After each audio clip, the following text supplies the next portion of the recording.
It's a happy morning here in Siargao. In the clear waters of the cool river, a funny, fine, feathered friend swims the day away.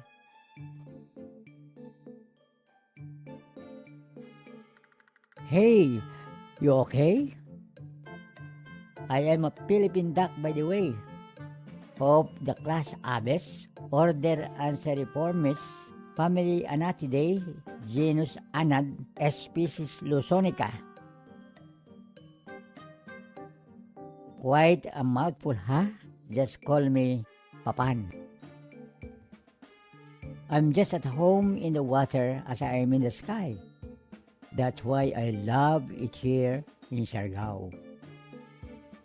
My waterproof feathers are handy as they make me float.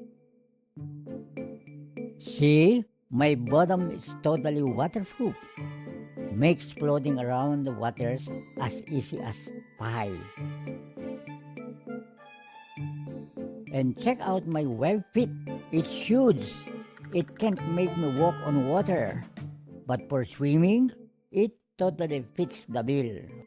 Get it? Bill? Mine is huge and blue. Siargao's a dream home for me. I can surf the waves in the morning, chill out in the rivers in the afternoon, and sleep in the mud flats at night.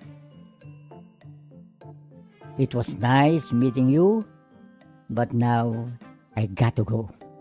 I don't have plans for today, but you know, as ducks, we love to wing it. Ha ha ha, my joke just quacked me up.